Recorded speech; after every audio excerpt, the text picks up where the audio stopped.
Pradedame nukopijuoti fakt pultelį į naująjį HRmatic pultelį, tiesiog atidarome įrašymo režimą HRmatic pultelyje.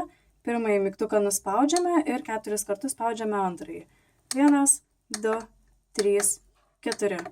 Tuomet spaudžiame mygtuką ant fakt pultelio.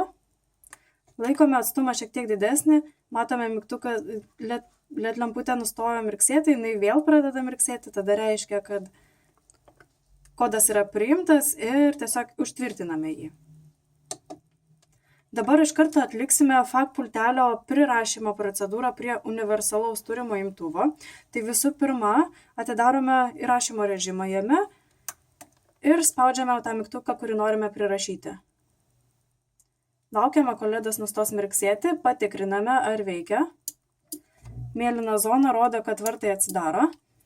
Dabar tam, kad galėtume prirašyti HRmatic pultelį, jau nebereikės spausti šio išmokimo mygtuko. Tiesiog nuspauskime pirmąjį mygtuką, kurį įrašėme ir laikykime, kol šita LED lemputė pradės mirksėti.